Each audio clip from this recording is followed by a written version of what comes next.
ग्रहों के कुछ परिवर्तन ऐसे होते हैं जिसका प्रभाव आप पे सीधा आता है। कुछ ग्रह ऐसे होते हैं जिनका प्रभाव आप पे सीधा नहीं आएगा, लेकिन इनडायरेक्ट इसे आएगा। जो कंक्लूजन यही है कि सभी ग्रहों का प्रभाव कुछ ना कुछ आता है। कई बार कुछ ग्रह हंसा देते हैं और कई बार कुछ ग्रह उदास कर देते हैं। अक्टूबर महीने में भी कुछ ग्रह परिवर्तन हो रहे हैं। कहीं बहुत अच्छा प्रभाव है तो कहीं कुछ प्रभाव में कमी भी देखने को मिलेगी। मिथुन राशि के लिए अक्टूबर महीने की अगर बात करें तो ग्रहों की सूची मैंने बताई है जो परिवर्तन कर रहे हैं किस राशि में। जैसे 5 अक्टूबर को शनिदेव नक्षत्र का परिवर्तन कर रहे हैं। यह परिवर्तन आप पे बहुत प्रभाव लेकर के आना है, क्योंकि नक्षत्र का परिवर्तन जो हो रहा है वह शतभिषा नक्षत्र में शनिदेव जा रहे हैं और राहु के नक्षत्र में होंगे। यहाँ पे राहु और शनि ने नक्षत्र का परिवर्तन कर लिया है। राहु भी शनिदेव के नक्षत्र में चल रहे हैं और शनिदेव राहु के नक्षत्र में हो जाएंगे। यहाँ पर शनिदेव, जहाँ पे हमेशा शनिदेव को माना जाता है रोकना, होल्ड करना, डिले करना, ये सभी चीजें, मुट्ठी भर के चीजें देना, बिल्कुल मुट्ठी भर चीजें देना, बहुत ज्यादा एक्सेस नहीं करना, ये शनि का बिहेवियर माना जाता है। तो यहाँ पर भाग्य भाव में शनिदेव आपको वक्र अवस्था होते हुए और इस नक्षत्र के परिवर्तन या राहु के कारण आपको यह मुट्ठी भर के नहीं, मुट्ठियां भर के देंगे। इस मुट्ठी भर चीजें नहीं देंगे, काफी कुछ यहाँ पे विस्तार के साथ देने वाले होंगे। क्योंकि विस्तार की बात जब भी बात आएगी ना, जब कोई चीज विस्तार हो रही है तो विस्तार में बृहस्पति का बहुत बड़ा हाथ होता है, राहु का बहुत बड़ा हाथ होता है।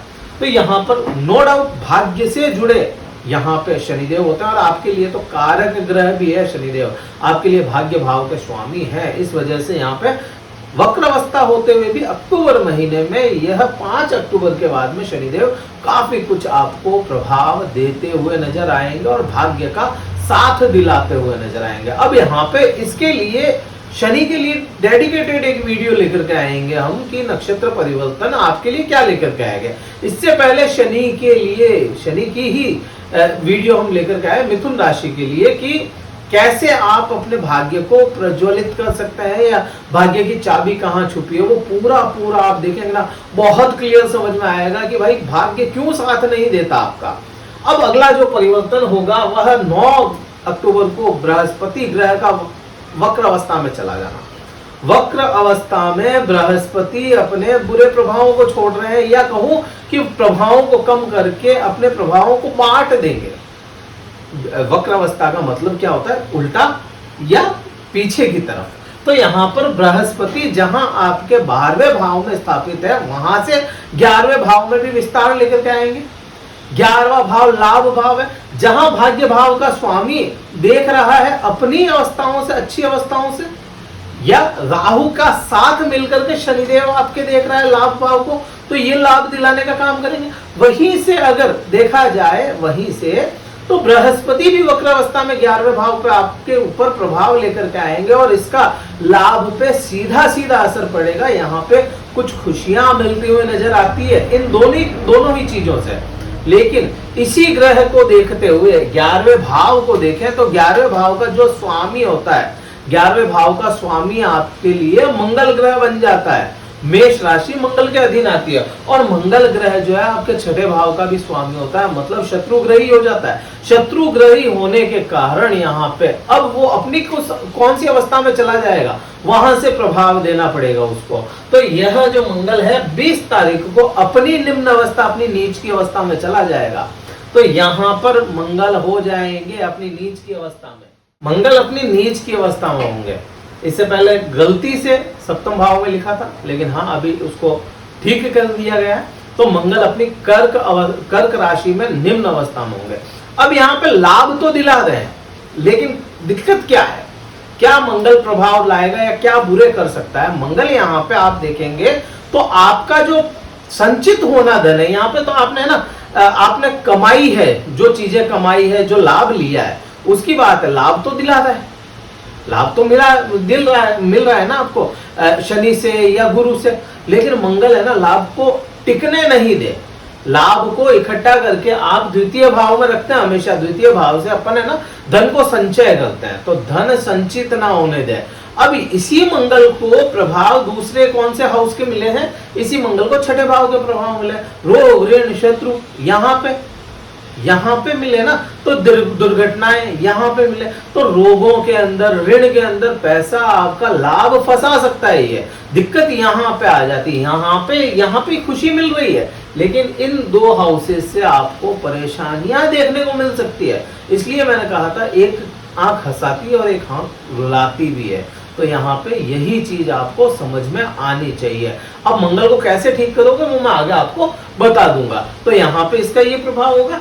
अब अगला परिवर्तन 10 अक्टूबर को देखेंगे अपन। 10 अक्टूबर को जो परिवर्तन होगा वह बुध ग्रह का होगा। बुध ग्रह का इस महीने में 2 बार परिवर्तन है।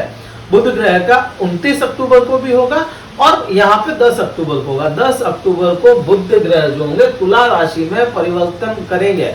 तुला राशि में यहाँ पे इस 10 अक्टूबर के बाद में सीधा समझ में अपने को आता है कि एकदम से है ना यहाँ पे प्रेम की बौछार होना। उससे पहले देखिए 10 अक्टूबर को बुध ग्रह है और 13 तारीख तक शुक्र ग्रह भी यहीं पे तुला राशि में होंगे, तो यहाँ पर लक्ष्मी नारायण योग बनाएंगे पूर्ण रूप से। अब लक्ष्मी नारायण योग का मतलब क्या होगा, यहाँ पे आपकी इच्छाओं की पूर्ति करवाता हुआ नजर आएगा। यहाँ पे आपके प्रेम संबंधों में बहुत अच्छा विस्तार दिलाएंगे ये, या आप बिल्कुल प्रेमी जोड़ों के लिए तो बहुत अच्छा समय यह देखा जाएगा। यहाँ से ज्ञान, शिक्षा, संतान की पूर्ति या संतान की इच्छाएं, संतान का सुख, ये सभी चीजें यहाँ से दिलाता हुआ नजर आएगा। जॉब स्विच करना चाहते हैं तो अपॉर्चुनिटीज आपको मिल जाए। और वहीं शुक्र ग्रह परिवर्तन करता है आपका 13 तारीख को छठे भाव में, तो जॉब में स्विच करने के योग भी आपको दिखता हुआ नजर आएगा। जॉब यहाँ से स्विच करना है, यहाँ से वापस लेना है, तो यहाँ पे परिवर्तन बहुत अच्छा यहाँ पे इन दोनों ही ग्रहों का अपने को समझ में आता है। उसके बाद में सूर्य ग्रह का परिवर्तन है, आपके पराक्रम भाव का स्वामी जब परिवर्तन करके यहाँ पे अपनी निम्न अवस्था में आ जाता है ना, तो निम्न अवस्था आपके पराक्रम को तोड़ने का काम करेगा। एक ही है, आपके डिसीजन गलत करवा सकता है, आपको सोचना पड़ेगा कोई डिसीजन लेना हो तो उससे पहले, क्योंकि अपने नीच की अवस्था में, मंगल ग्रह नीच की अवस्था में और सूर्य ग्रह अपनी निम्न अवस्था में चले जाएंगे और पूरे 1 महीने तक यहाँ पे रहेंगे। तो 17 अक्टूबर के बाद में किसी भी प्रकार का डिसीजन लेना होगा तो आपको डिसीजन लेने से पहले 4 बार सोचना है, और वो तो सोचोगे जो सोचोगी, उसके अलावा किसी का साथ लेकर के आप डिसीजन लीजिएगा। अकेला डिसीजन आपको गलत में ले जा सकता है, अंधेरा कर सकता है आपके सामने, तो उसका विशेष ध्यान रहना आपको चाहिए। अब यहाँ पे जो है ना, यहाँ पे क्या चीज होनी है, यहाँ पे आपके 29 तारीख तक तो बुध ग्रह खुद बैठे हैं, तब तक तो नीच की अवस्था होते हुए भी यहाँ पे कोई प्रॉब्लम नहीं है। लेकिन 29 अक्टूबर के बाद में प्रॉब्लम आ सकती है। 29 अक्टूबर के बाद में लास्ट के जो दिन होंगे ना, उसमें आपको संतान की वजह से परेशान होना पड़े, संतान की चिंताएं हो जाए। अब यहाँ पे केवल क्योंकि बात संतान की है तो संतान के ग्रह भी काम करेंगे। ये नहीं है कि केवल आप ही हो तो आपकी वजह से ही संतान परेशान हो, या आप ऐसा, उसका भी ग्रह होगा, उसके भी अलग अलग प्रभाव होंगे ना, तो वो मैच होंगे। लेकिन फिर भी यहाँ पे देखा जाए तो संतान से, प्रेम संबंधों से, इच्छाओं से कोई अननेसेसरी ऐसी इच्छा हो जाए जो पूरी ना हो पाए और उसकी वजह से आपको परेशान होना पड़े। कुछ बीमारी ऐसी सामने आ जाएगी जो विद्यार्थी लोग हैं वो पढ़ाई ना कर पाए, पढ़ाई में मन ना लगे, कुछ ऐसा यहाँ पे दिखता हुआ नजर आता है। अब यहाँ पे ये मंगल का मैंने आपको बता ही दिया, बुध का मैंने आपको बता दिया, 29 तारीख के बाद में यहाँ पे आ रहे हैं और वो रोगों को यहाँ पे कम करते हुए नजर आएंगे। तो यहाँ पे कुल मिलाकर के पूर्ण रूप से ये चीजें अपने को समझ में आ जानी चाहिए कि यहाँ पे ये चीज है। राहु केतु की अगर बात करोगे, राहु बहुत अच्छे परफॉर्म करते हुए नजर आएंगे, आपको कार्य क्षेत्र में या करियर में ग्रोथ दिखाते हुए नजर आएंगे। तो यहाँ पे पूर्ण रूप से यही बात है, यही प्रभाव आपका है।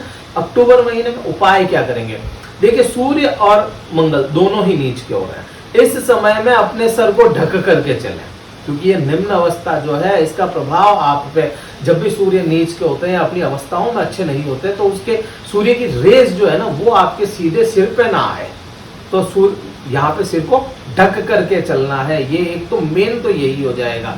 तो एक तो वो क्या, मंगल के लिए क्या करोगे, मंगल के लिए मंगल का दान करना बहुत अच्छा होगा, जिसके अंदर आप है ना मसूर की दाल या लाल कलर से रिलेटेड कोई भी दान आप कर सकते हैं। गाय को आप गुड़ खिला सकते हैं, गुड़ रोटी खिला सकते हैं गाय को, यहाँ पे ये काम करें। गाय को दलिया खिला सकते हैं गुड़ और घी डाल करके, बहुत अच्छा उपाय है, आपको अच्छा परिणाम भी इसका मिलेगा। बुध ग्रह का बीज मंत्र का जाप आप कर सकते हैं। इस वीडियो में तो इतना ही था। वीडियो कहीं अच्छा लगा तो लाइक कीजिएगा, शेयर कीजिएगा, सब्सक्राइब जरूर कीजिएगा चैनल को। कुंडली विश्लेषण अगर करवाना चाहते हैं जिसमें केवल आपकी कुंडली की बात होगी, क्योंकि ये तो एक गोचर की बात थी, तो डिस्क्रिप्शन में कार्यालय नंबर, व्हाट्सएप मैसेज कीजिए, संपर्क कीजिए, स्लॉट बुक कीजिए और फिर मैं आपसे बात कर पाऊंगा। इस वीडियो में तो इतना ही था। जय हिंद, वंदे मातरम, भारत माता।